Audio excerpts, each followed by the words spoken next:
Did you ever have a memory that was so visceral that it brought you back to a space and time that you have not been in decades? And not only that, but it kind of caused a resurgence of emotions that you felt at that very moment that you didn't even remember, but it also kind of put you back in the mindset, and you remembered the actual thought processes that were attached to those emotions. I had that for the very first time. I have a good memory. I have a very good memory, but this was something that was way different for me, and it was something that made me remember who I am. It made me remember why I feel the things I feel about the things that I do, and it made me remember why I love the music that I listen to so much and why I became involved in the subculture. This all ties into the band The Wake. And it's funny because we connect to bands on so many different ways, and we don't realize how tied in the music is to our memories, because they were long since part of our stories before we realized it. Because when you are just having these moments, you're with your friends, whether you're just sort of all packed into someone's bedroom and you're listening to music and you're talking, or you're driving, which was a big thing. You just got in the car and you drove just for the sake of driving. The thing that was always there, it was the music. It was always on in the background, and whether you were singing along or whether you weren't paying attention because you were talking, they were always there, and they were always part of your story. And then suddenly you'll hear a song, and then it'll immediately make you think of a specific memory because they were there. So I want to take it back. Let's go back, like 1995. I'm 15 years old, right?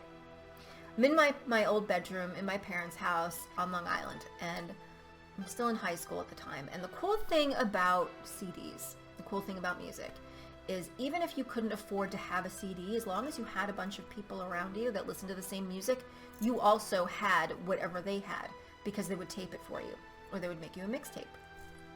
So one of my friends had this compilation disc, and she made a mixtape, and she gave me the mixtape, and on it was The Wake, Sideshow, and this was my first introduction to the band, and it kicked my ass. It was one of those songs where it quickly kind of became my anthem. I listened to it nonstop because we don't tire of things as teenagers. We will just listen to it over and over and over and over again.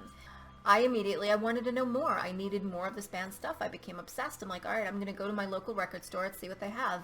And at the time, in this area, you could find things like Sisters of Mercy. There was an endless supply of things like Bauhaus. You could even find perhaps like some Rosetta Stone. But when you got a little bit deeper, like say, like Support Turnus, the Ensemble of Shadows, or Lacrimosa, you were out of luck. You had to order that stuff. So I went in the hopes that I would find something by The Wake. I knew it was a long shot, but off to Record Stop I went in Ronkonkoma, and they had it. What they had it was a single. However, they had The Wake, and that was enough for me. So this is a single which was remixed by Rosetta Stone, and it's on the Cleopatra label. So there was a culture that surrounded getting a new CD. And any of you from back then, I'm sure you remember, you got your CD and you needed to be left alone. You shut your door, you locked it, you did whatever ritual, I'd put on incense, light some candles, whatever. You put that CD on, you get out the CD jacket, and you read through that stuff, and you study and psychoanalyze the lyrics. You're looking at the artwork, everything, while you're listening to the CD, whether you be laying on your bed or you're laying on the floor in front of your boombox or whatever, and you're going through it. But this particular one, it was kind of the bane of my existence. I hated when there was just like the one pager, which this is, but again, it's a single, so you can't expect much from a single. Full length, you get more. What was remixed here by Rosetta Stone was Christine, Watchtower, and Masked, which also came with it, which is what I think you'll find amusing, is a mail order from Cleopatra.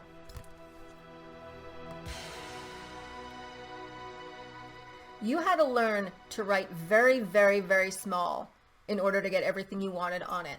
So what you can order from Cleopatra was an array of things. You can get Alien Sex Fiend, we can get Christian Death, we can get Decrupts, Leather Strip, March Violets, we could get lots of Rosetta Stone, Spawn Ranch, Switchblade Symphony, they had Serpentine Gallery, Test Department. Cleopatra used to be pretty on point when it came to things. And of course, we have The Wake on here. You could order the Christine single, which I have here. They had 9 Ways, and they had Masked. But ordering CDs this way was fun, because you would stalk the mailman every day from the point that you ordered this, but it took forever, and you had to do things with postal money orders, or you had to put a check in there, and you had to pray that it got where it needed to go. Obviously, things are a lot easier now.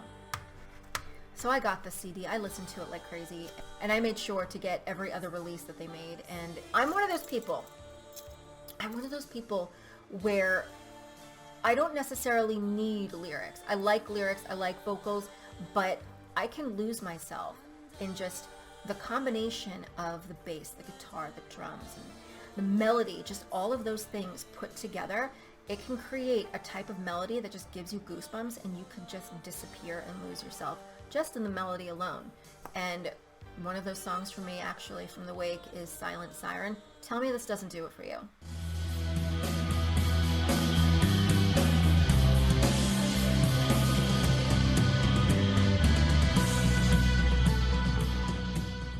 See? Shivers. So I made sure to get every release that I possibly could, and many mixtapes that I made included The Wake.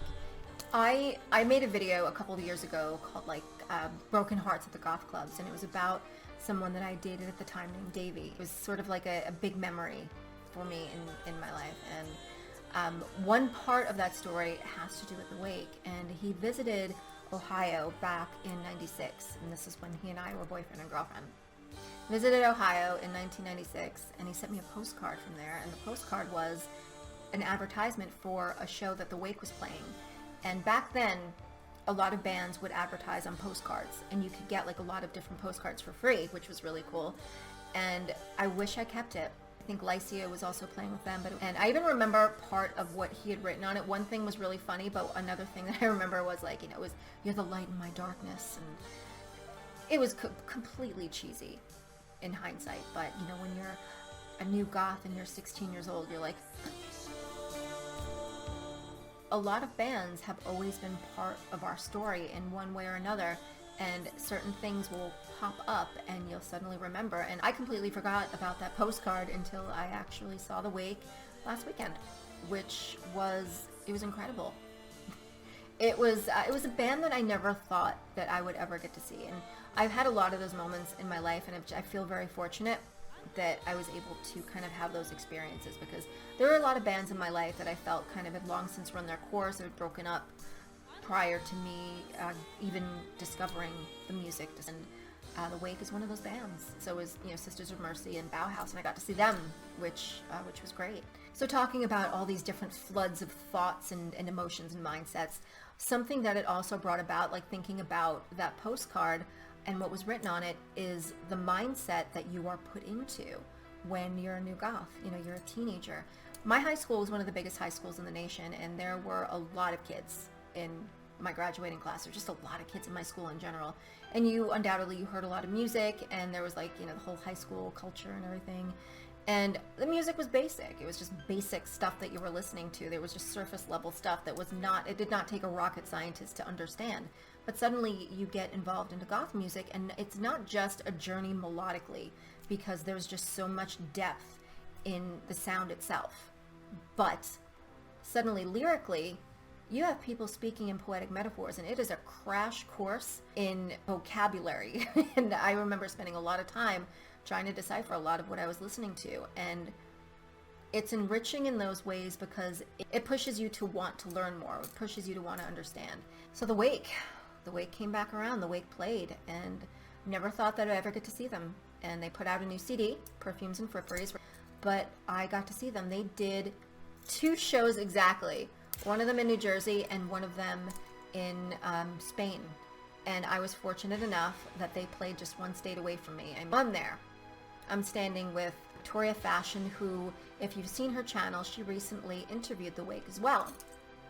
So she was going to kind of continue that kind of process of interviewing The Wake, and she was going to include parts of the show. So she was going to, she'd take some footage and everything like that. But it's hard because I took some footage as well, but you really want to be in that moment. And that's when it's hard, when you have to separate being a content creator with just being a person, because you want to experience that moment. And when you're kind of experiencing it like this, you're not really experiencing it. You're just kind of there and looking at it. And it's not quite the same. So whereas I did take some footage, I didn't want to take so much where it took away from the moment. And let me tell you, it was like 20 years didn't pass. They were on point. And there are people in the audience, in the crowd, they are losing their minds. And I love when that happens. I love when people are dancing and they're singing along. It's just this kind of collective energy that goes around. And it's freaking amazing just to kind of exist in that moment. Troy's vocals sounded absolutely amazing. It was happening right in front of my face. So I was that 15-year-old again in my bedroom, spinning around, pretending to be a vampire to Sideshow.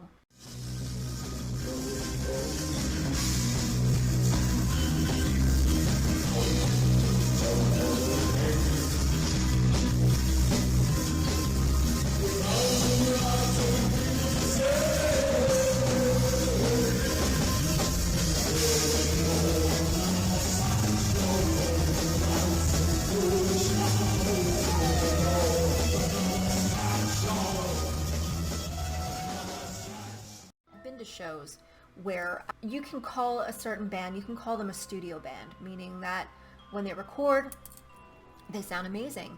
However, they're definitely not meant for live shows because they do not sound good live. The thing about The Wake, they sound exactly the same, if not better. The reason that I say better is because you're surrounded by a bunch of people losing their minds while they still sound exactly the same as they did some 20 years ago when you first heard them. I had goosebumps most of the show. This is a band from my youth. This is one of the bands that kind of put me on the path to where I am now. They were part of my story. It was reaffirming in the sense that it reminded me of who I was, because I was not just standing there as myself. I was standing there as myself as I was when I was 15 and heard them for the first time, because it made me remember who I am. It made me remember why I fight the way that I do for the music and for the scene.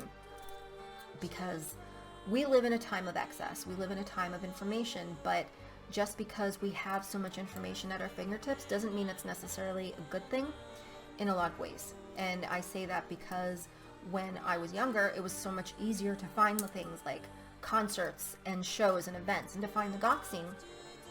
Because if something said that it was goth, it's because it was. Nowadays, if it says it's goth, that could mean anything.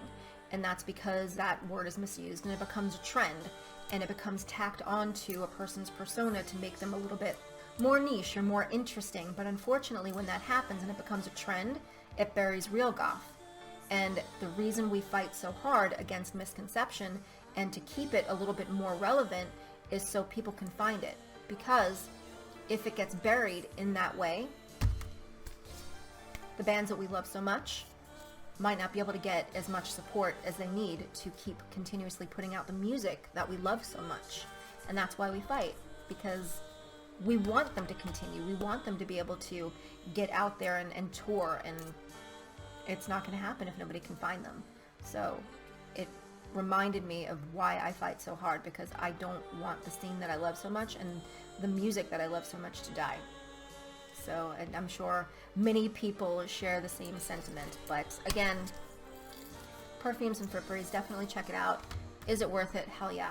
Definitely worth it. It was as if no time at all has passed, and it was a nice addition to their collection.